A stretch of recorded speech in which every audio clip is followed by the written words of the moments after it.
Hey, Slick Talkers, thank you so much for tuning into this podcast. And I know that if you love this show, you'll also love my morning show called Good Morning Hospitality with my co hosts Michael Golden and Brandy Canali, as we spend 30 minutes every Monday morning to dive into the industry's top latest news and trending topics. So go check it out on wherever you find your podcasts at Good Morning Hospitality. And you can live stream with us on Monday mornings on LinkedIn, Twitter, Facebook, and of course, YouTube. Now, I hope you enjoy this episode. You've made some bold statements online. You've made some bold statements today, which I knew was going to happen. It's the Steve Milo that we know and love. But I'm curious, you're known to be kind of the Spitfire that does make big statements like this. And, out of curiosity, is that intentional? Because it gets people talking. We've seen your sessions at VRMA be standing room only and a line out the door, especially in San Antonio. So where, is that an intentionality, or is this just very strong, passionate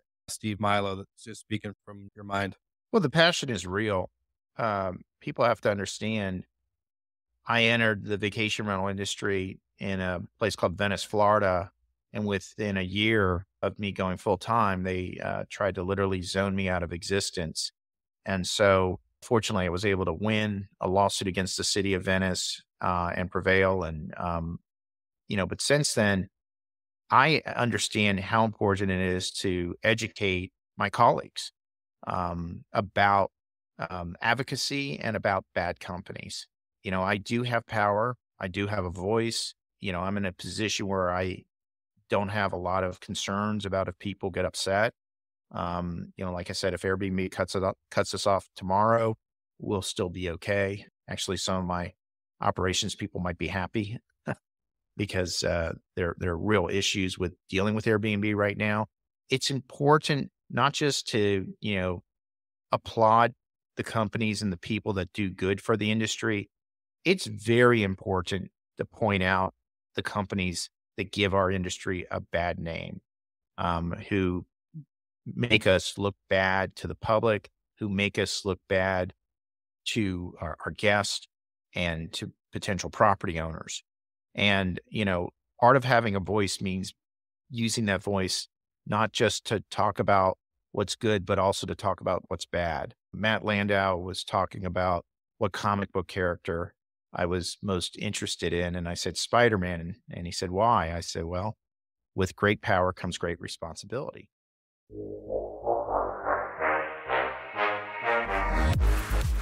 You're listening to Slick Talk, the hospitality podcast, a podcast for those who are in and around the hospitality industry who love, live, and breathe what they do. You can join us for candid and unscripted conversations with hospitality experts and founders as we go deeper into their personal stories while they're sharing their triumphs and trials that got them to where they are today. I'm your host, Will Slickers, and you're listening to an episode of Slick Talk, the hospitality podcast. Now, let's begin.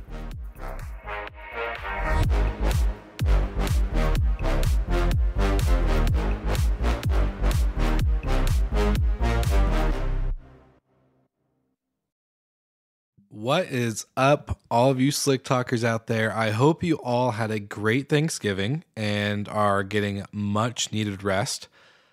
As you may have heard right in the beginning of this clip or this episode, that we had Steve Milo on the show. And the whole reason I wanted to have Steve on the podcast is because he's known to be controversial. He's known to stir up conversation, to draw a crowd by calling out companies that he believes are not doing good business or not doing good work for our industry.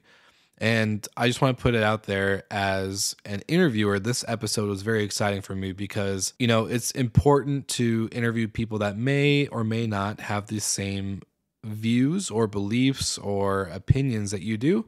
But the whole point of this podcasting interview host, I guess, job, quote unquote, I hate the word job, but the whole reason why I do this is because I love new perspectives and I love being able to ask more intentional questions. And that's the whole point of this interview. So do I agree or disagree on anything or everything that Steve said? Yes and no. I don't disagree with a lot and I don't agree with some of it. And that's the beauty of our industry. We can have conversations like this. So just want to put that out there. A little disclaimer that you may not agree. You may not believe the same statements or comments, but hey, that's the beauty of conversation. So just giving that heads up and just, yeah, really excited about how this episode turned out. I know Steve and I have crossed paths multiple times through conferences and other mutual connections, but to actually be able to sit down and have a quick conversation and go into industry topics that we do in this episode was really fun for me. And I hope you enjoy the conversation as much as I did. Now, before we jump into the episode, just want to say a big shout out to all of our sponsors who make this all possible. Without these amazing companies that are powering professional operators and hosts like myself and Steve, and even you as a listener, they make our job so much better and they make our businesses so much better. So I'm so thankful for them to join this podcast. And if you like what you hear or if you need to know more, then guess what? You can check out the show notes and make sure you like and subscribe to everything that goes on with these companies because they're great supporters of the show. So we want to show them the same love right back. If you're already using them, tell me how you love them. I would love to hear anything you have to say. Now, let's kick off with Steve Milo, the CEO and founder of VTrips. All right, everybody. Welcome back to another episode of Slick Talk, the hospitality podcast.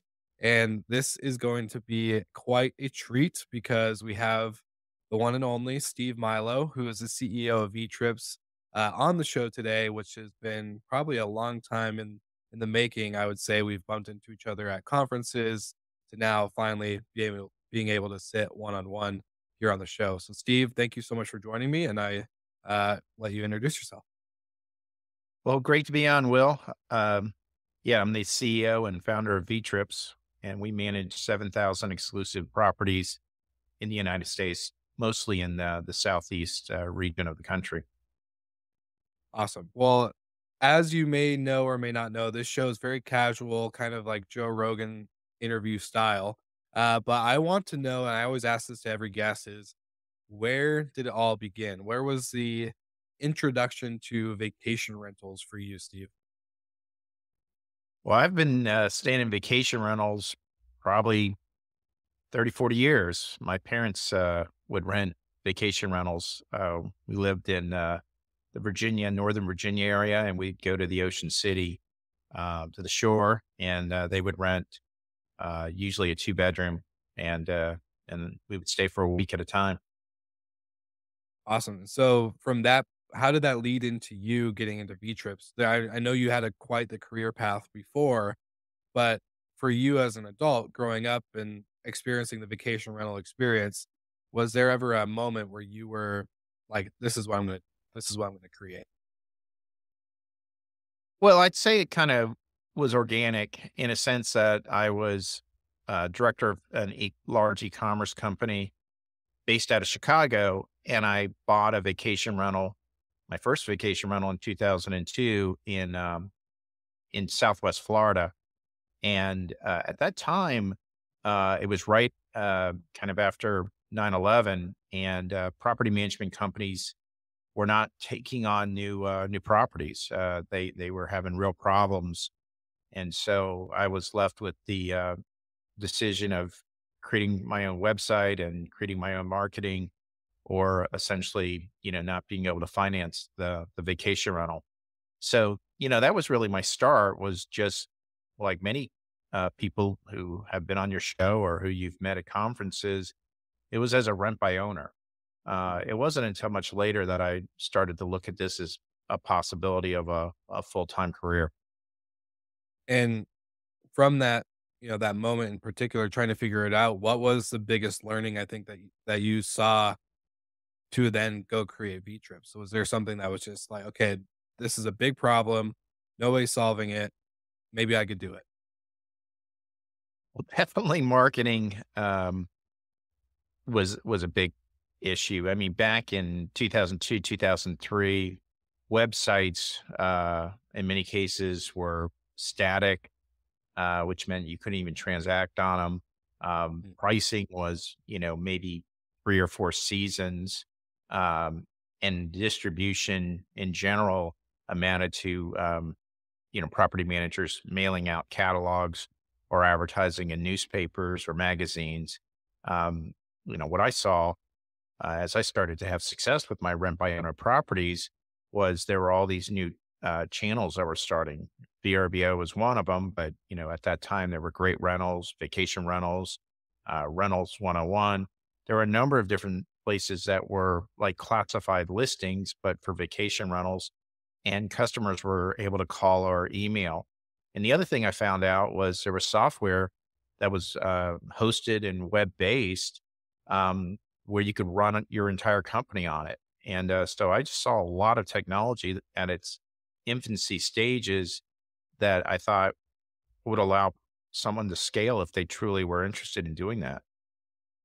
Yeah, and seeing it in its infancy, what would you say now from, let's say, 2002 to where we are today in 2022 of technology? What's stayed the same, and what's the biggest difference so far from you and what you guys have done with VTrips? Definitely distribution has come a long way where it's truly transactional. When I first hired my first employee, which was 2006, it was a reservation agent. And I used to have a sizable call center, and 80% of our volume was, either over the phone or with emails. So yes, VRBO would get you a lot of leads, but you had to have a lot of representatives and agents to handle it. It was a very very manual process. Um, Today, uh, 80% of our bookings are transactional. That means if effectively a human doesn't touch them. So we still have a call center. The call center uh, is there handling in general older guests or guests who are looking at a larger, more complicated property where they just have a lot of questions, and so that touch is important. But it's definitely shifted dramatically in less than 20 years. And would you say that's going to continue for you guys or even for the industry as a whole? I would think it'll continue, but there's still, in my opinion, going to be companies that are going to keep a call center. Just because, again, if you're handling luxury properties or high end properties, just having people is critical. And I think it gives you an edge in booking. So I'm not sure we're going to see, 100% to zero. But, every year we keep seeing more and more transactional bookings versus reservation agent bookings. Gotcha. That makes sense. Um, well, I want to kind of dive into outside of just like your story. I did see I forgive me, I stalked your LinkedIn account and I went through your old history and I did see that you worked for Marvel. So, would you ever see or say your experience through Marvel to then going to e-commerce and the way we are today has really impacted the way you've created and own and operate V-Trips? Or is there any touch at all, or was that just a fun experience for you to get into as a career? Well, I think as people have gotten to know a little bit more of my background, um, I think they see that I'm actually fairly creative, which is what's required in a kind of a industry where there's not a lot of standards. You need to be able to be creative. You need to be able to pivot.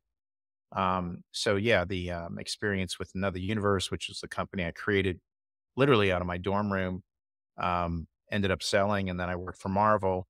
Um, I cut my teeth early in e-commerce, but it was figuring out how to do SEO, search engine optimization, websites that were fairly crude and cheap but effective, email marketing, all the blocking and tackling that you need, but in a creative way. So I've been able to, sell products that were different, and vacation rentals at the point where I, decided to go full time. Vacation rentals just had 11% consumer awareness, according to Focusrite. It was very, very tiny.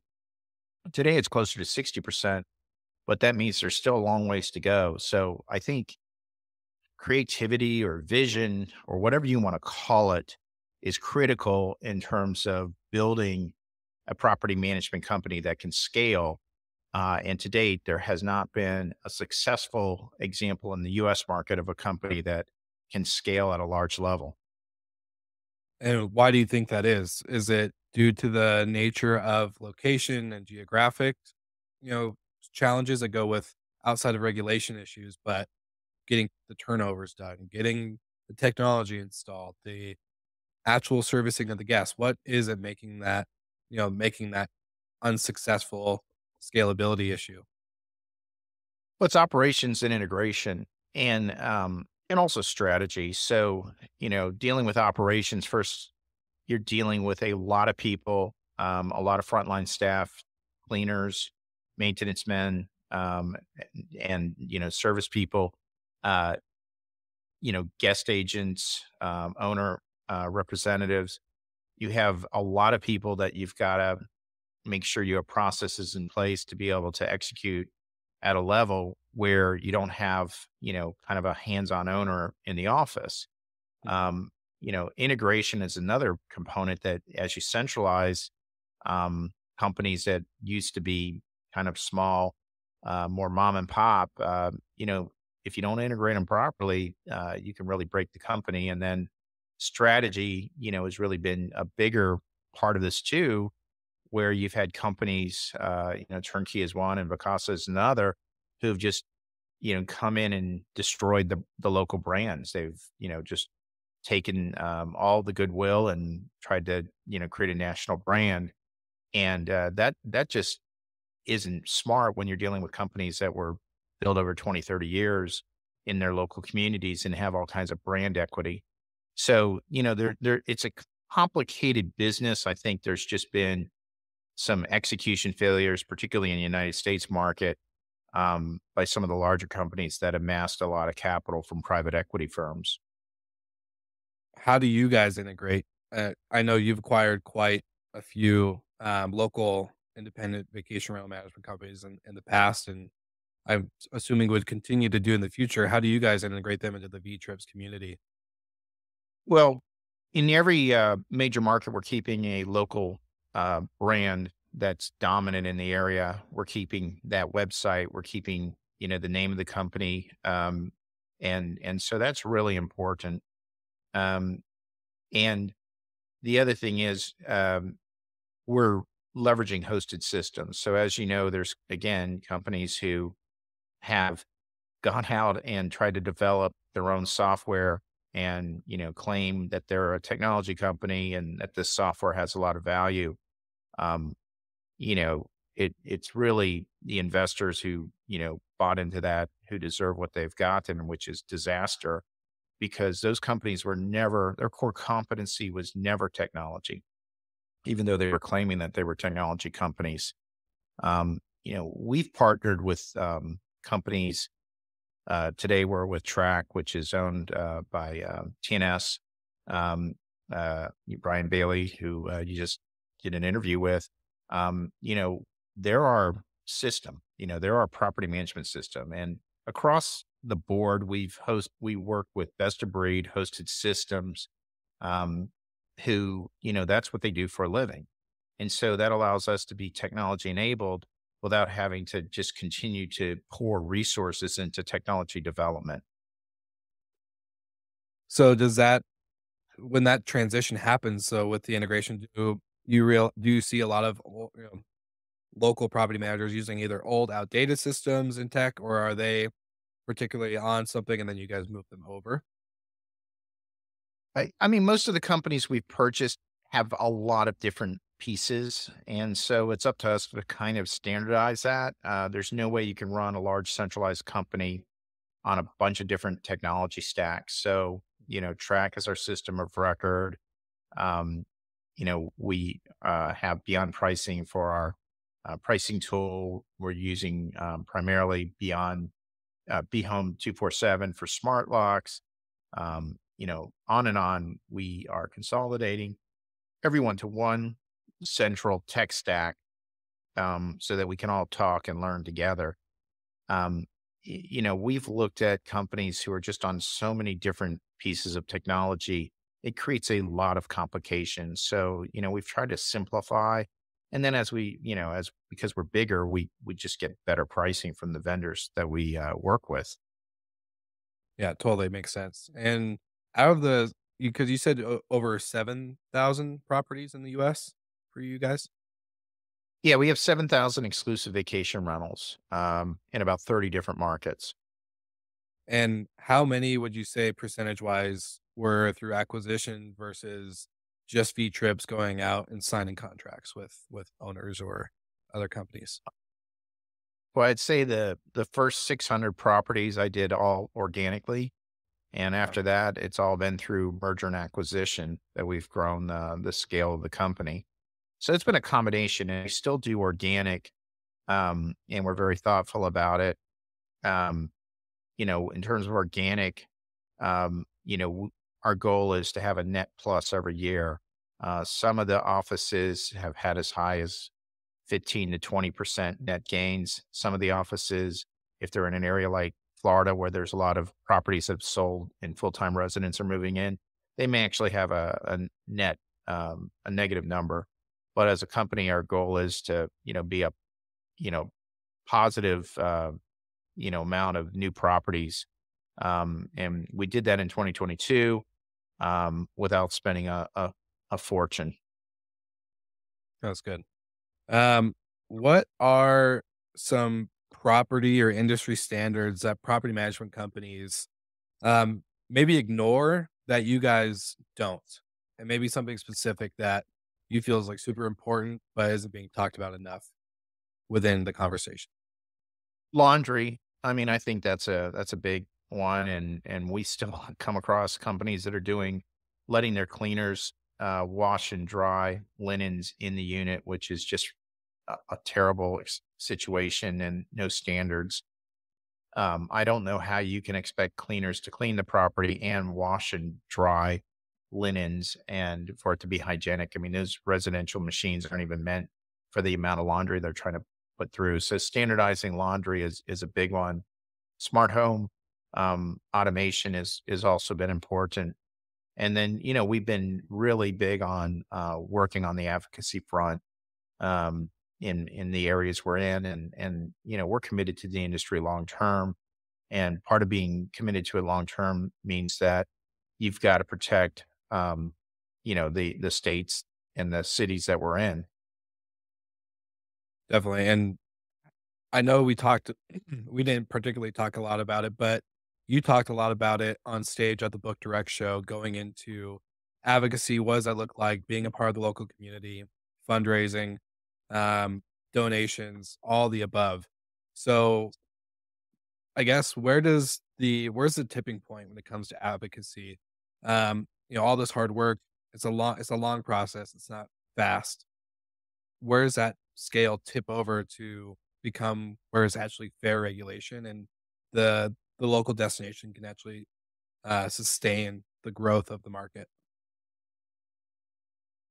Well, we're at a tipping point right now in a lot of markets due to what's being called fair housing issues, because of increased rent and because of increased housing prices in a lot of communities. And the narrative is that investors are buying up vacation rentals, and that is displacing residents and driving rents and housing prices higher. Um, Part of this is we've got to we've got to do a better job as property managers to be proactive. Property managers have done a terrible job of being proactive. They wait until restrictions are being drafted at their local city or town, before they tend to organize, or even think about going to the state. And then, a lot of times it's too late. Mhm. So part of what I've talked about is, getting property managers, committed on a yearly basis to advocacy, not just when something flares up. And that's been, really difficult. I'd say 95% of the property managers have not contributed a dime to advocacy, don't put money away for advocacy, and really uh, just are either naive or um, don't really care about it until it's too late. And that's really concerning to me. And part of what I've done is to try to figure out how do we address this.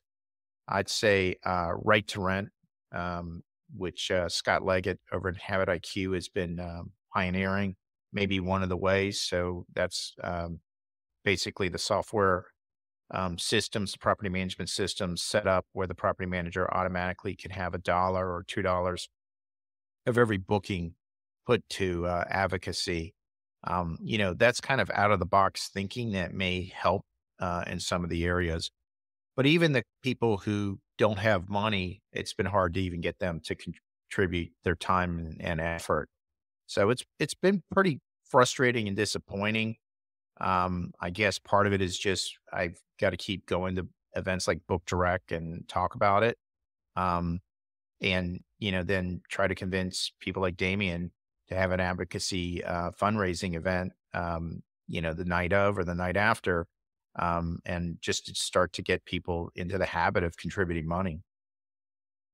Would you say a lot of short-term rental operators, managers, all the above, the reason why they have a hard time is due to a lack of education? Because I think we've seen a lot of people kind of get into this industry accidentally, right? Like they buy a home or their mom and dad have a second vacation property and they hear about Airbnb and then they get into it. And next thing you know, they're at 10, 20 properties by themselves with a small cleaning team. And then, they get hit either with legislation right then and there, or it becomes something that happens through an accident or whatever it might be.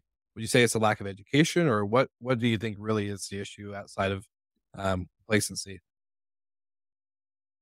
It's apathy. It's they don't think it's going to happen to them. Um, and then again, it becomes the most important issue when it does, and it's frustrating. And it's not just the small companies with 10 properties.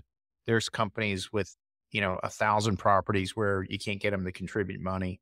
Um, it's running throughout the industry. I'm not sure necessarily how to solve it because there's a lot of companies that have stepped up. I mean, Sharon Walker of Lux, Walker Luxury Properties. I mean, she's donated tens of thousands of dollars, and she has 40 properties. She's chair of the Texas State Coalition for Vacation Rentals. So there are shining stars out there that are just you know, donating their money, spending their time, talking to lobbyists, talking to state officials. But we need to have more people like her who are really, they care. And, so that's why I come on the podcast. That's why I speak at these events. And you're right. Some of it might be education and some of it, as we did at the book direct event is just kind of shocking people into understanding, that they could literally lose their entire business if they don't start to take this seriously. 100%. And I think there's a lot of it's a kind of like you said earlier, the lack of standards makes it hard because now we have to pretty much start over from scratch. Um, and I wanted to ask you a question around standards when it comes to standardization and professionalism in the industry. A lot of people talk about it's not just like a clean home, it's operations, it's tech, it's all this other stuff. Do you think short-term rentals need to model after hotels when it comes to standardization, when it comes to a lodging accommodation, or how do we, I guess, look for like a North Star when it comes to standards? Well, it's going to be hard in general to get an industry to standardize that's unstandardized. I do think some of the larger companies have the ability to potentially work together on a set of standards or a code of standards, um, which everybody agrees to. Um, and, even standards that we could then get the OTAs to agree to. So for instance, one of the big ones is Wi-Fi. Now, most people, they expect Wi-Fi, but now the question is, what's the upload speed, right? So, Yeah. we should be agreeing on the type of standards that the OTAs feed out to the consumer because there's a lot of reasons for it. One, that's what the consumers want. I mean, they're doing all these Zoom and work remote, and the upload speed is very important. And it makes a huge difference in whether they can actually do remote work. Two, if you don't list it, then they're going to try to contact you to find out. And that just Mm, isn't efficient at all. And three, it's a standard, right? You set expectations, you explain to the consumer exactly what the upload speed is, and then they know when they get there what it is. And there's not a surprise. There's not a misalignment of, hey, I expected one thing and then I got something else. Because we have some properties in mountain regions where the Wi-Fi speed is weaker. And we need to have the ability with the OTAs to be able to, get more granular.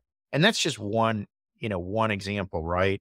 Um, mhm, there's other examples like professional laundry service. I mean, there has to be somewhere where you can explain to a consumer easily that you follow um, a higher standard of linen and laundry cleaning, and that should give you a bump with the OTAs and their algorithm. mhm. I mean, those are just examples, right? So the larger companies, I think, are going to have to drive the standards because, you know, they're going to have to be the example for the industry. As one of the larger companies in the industry, are you wanting to collaborate with others in the bigger player space to bring that to the table with, OTAs and other things like that? Yeah, I mean, I've been very involved in VRMA. I've dealt with a lot of large companies that I think are actually going to be around, and where the executives are not turning every couple months. So the companies that are serious um, and are you know um, entering the business the right way, trying to act like hospitality companies running a profitable business. Those companies are going to be around, and my goal is to try to, work with those companies to try to create standards, try to create advocacy. There's certain things we can all agree on. And, advocacy is one way to kind of get everybody together, but standards is another way and should be the next piece that we talk about. 100%. Totally agree. I had another question, and this might get a little spicy and fun, but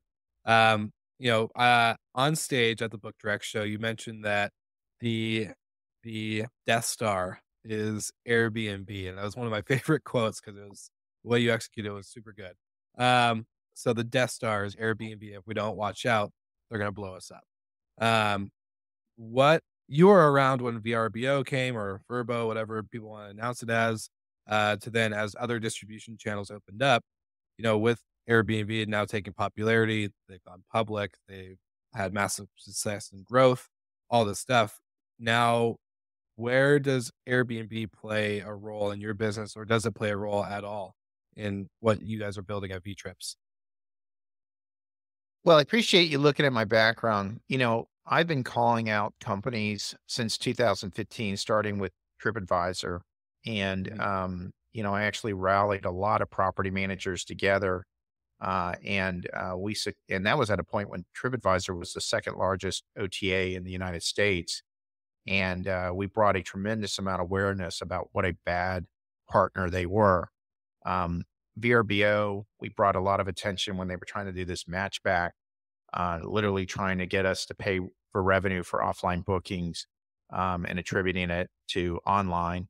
Um, I brought attention, to Vacasa, and I've certainly talked about Airbnb.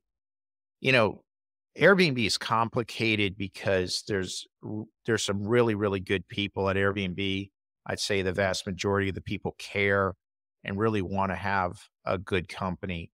The problem is there's just a strategy at the very top, at the C level, that misaligns the company with professional managers and hosts, and really creates havoc for the industry. And that is um, that at the very top level, they believe that, the experience should be local, which means that you should be able to rent an Airbnb virtually anywhere.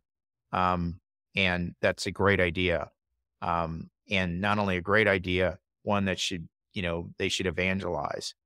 And that is, that has created so much destruction throughout the world, where cities have rebelled against Airbnb, New York City, Chicago, Paris. on and on and on.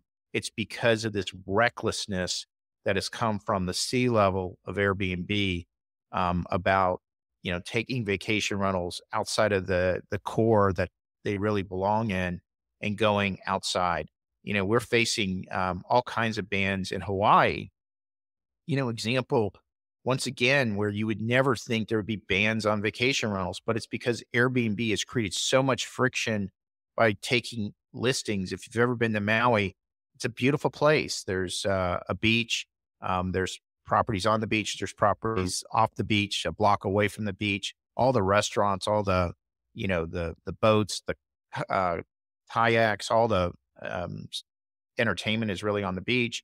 And so Airbnb starts taking listings of properties up in the hills where the locals live. And so many people started to convert those properties into, vacation rentals. It started to drive up the price of affordable housing for the people that work there, and also created a lot of friction in those residential neighborhoods. And now Maui is considering, almost zoning out all vacation rentals. And, that's already happened in Honolulu, uh, where vacation rentals were zoned out. And this is Airbnb. This is starting with Airbnb. And, it's this whole notion coming from the corporate that somehow, live like a local is really a smart idea. And unlike Uber, they have refused to pivot. I mean, Uber had these same issues of illegal activities, um, things that were really gross to the rest of society. And, the board eventually cleaned it up. And they fired the CEO, Travis, and they brought in Dara Kashesky to come in and start a brand new company. Um, and Uber has made tremendous strides since that's occurred. With Airbnb, you have at the very top the same leadership, um, and he's become extremely isolated. You can listen to him; he's on the Kara Swisher podcast, and you can judge for yourself. This is a person that's out of touch. Um, he doesn't represent the good of the industry, even though he thinks he does. He's destroying this industry by literally creating friction with local governments where it doesn't have to be. And anytime he would like to debate it, and I'm talking about Brian Chesky, I'd be happy to be on a stage with him. But right now, he's got a lot of stock issues, so I doubt he's going to be having a debate about his company. They've got major earning issues that they're going to miss. But worse, cancel culture is coming at them. There's been a huge social media backlash regarding what Airbnb has done with fair market housing. And they're not getting in front of this story because they're still allowing all these rentals, which they shouldn't, on their listing platform. And I don't believe Airbnb is going to change as long as Brian Chesky is CEO. But hey, look, Disney just changed their CEO, so maybe the board at Airbnb will have enough. Probably it'll take the stock going down consistently more. But I had strong things to say about Stephen Koffer. He lasted at TripAdvisor. He lasted a lot longer than I anticipated. I also had very strong things to say about John Kim at HomeAway. They removed him pretty fast. So let's see what happens at the board level with Airbnb, because as long as Chesky is there, I don't think Airbnb changes. And again, listen to the Kara Swisher podcast, read his autobiography that's on Amazon, judge for yourself. That's really good. I have a question around Airbnb still, but if you had it your way, would you get rid of the platform completely, or would it just be Chesky and the C-level executive? Um, It's Chesky. I mean, there's been tremendous turnover at that company because of Chesky, CFOs, COOs.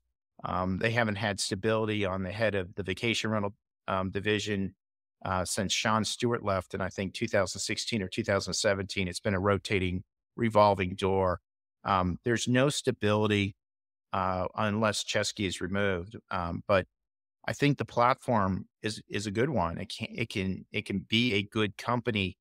I thought when they went public, they would make that pivot. I thought they would pivot and get rid of a lot of the bad behavior they were doing. I mean, one of the reasons why you know, Dennis Shale over at Skift wrote a excellent article called "The Oral History of the Vacation Rental Industry." Recommend people try to Google it and read it. It's fascinating. But one of the reasons why Verbo HomeAway didn't invest in Airbnb when they easily could have was because Airbnb was clearly operating illegally in too many places. And as a publicly traded company, HomeAway could not buy a company that was doing so many illegal acts and knowingly having inventory that was illegal, illegally zoned, illegally operating, et cetera. The thought was when they went public that the illegal aspects would end, um, and that Airbnb would clean themselves up. I mean, certainly they had the market cap to do that. They had the market cap to make the decision.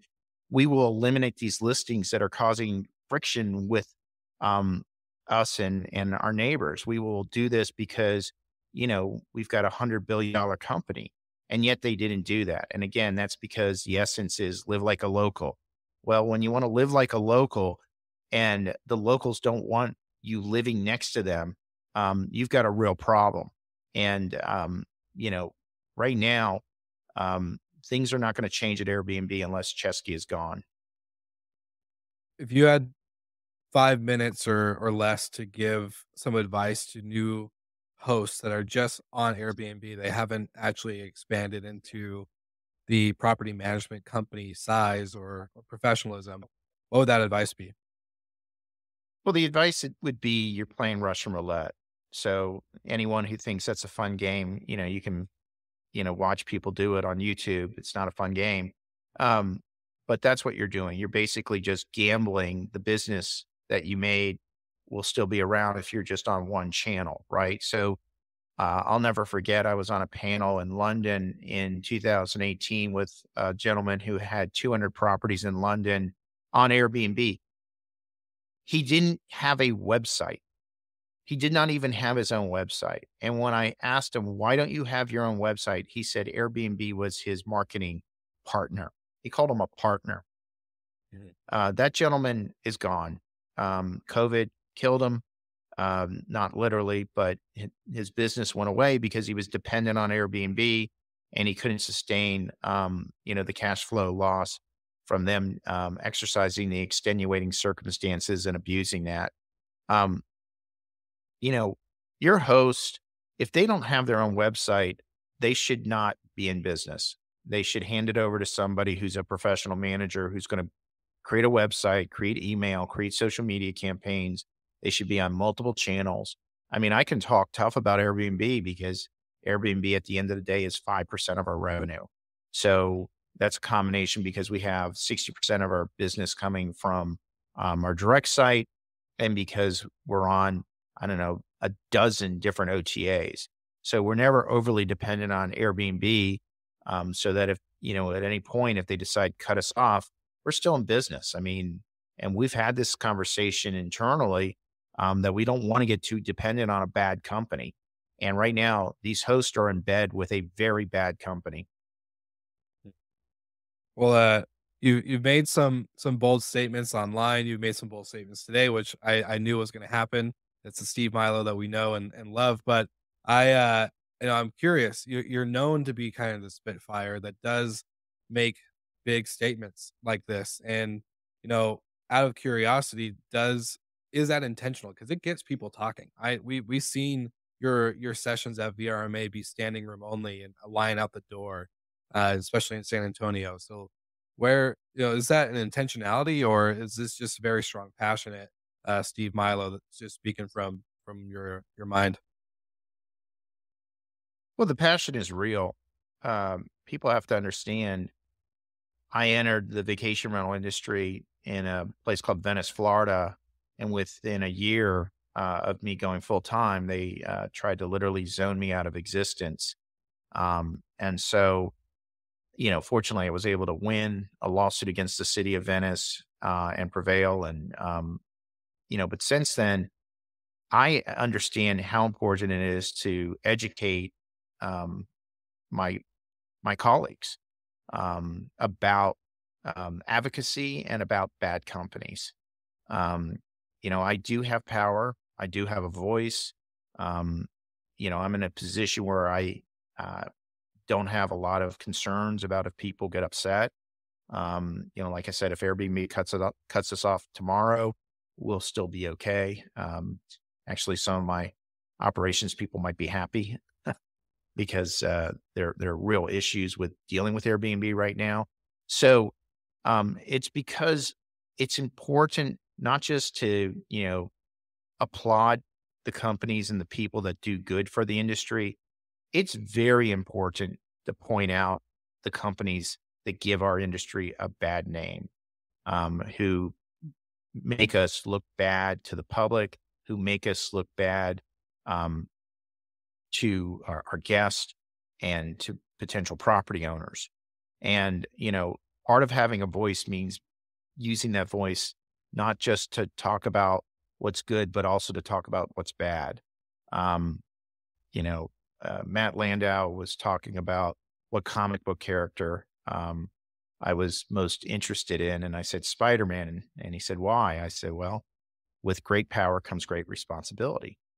And what that means is that when you have power, you're not only responsible for using the power, you're responsible for not using the power. So I know I have power.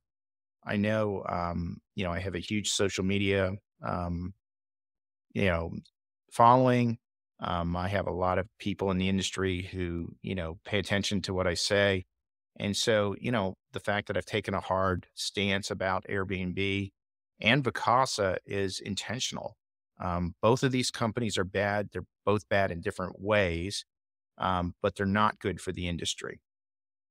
I was going to say to reference your Marvel background again, is you have to have in every story, it sounds like a good guy and a bad guy, right? There can't be just a bunch of good guys parading around. It has to be some kind of villain in the story. So, sounds like that's something maybe you took from your time at Marvel and have brought over to the vacation rental space in a good way. Cause obviously, like you said, great power comes great responsibility. So very interesting to see the Marvel story come back around.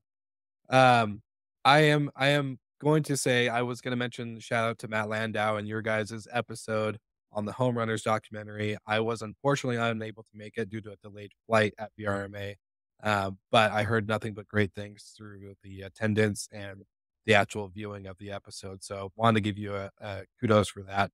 But now that we're recording right before Thanksgiving, which thank you for taking the time to do, um, you know, I think to end on a positive note, was something that Steve Milo is thankful for, in his life around either the industry or just personally.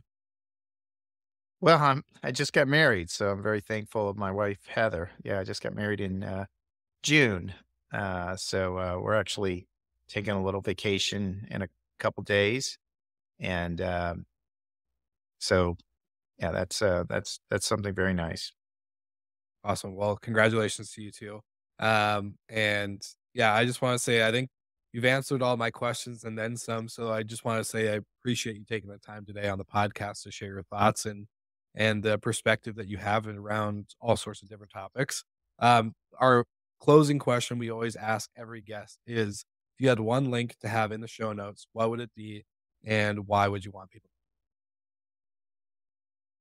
Well, I would encourage people if they're interested in more content like this to use LinkedIn, Steve Milo. I post almost daily, and I think you would find my topics to be very interesting.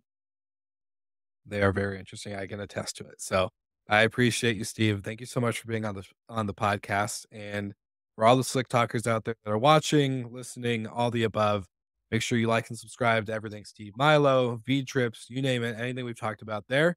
And we'll see you all again next week.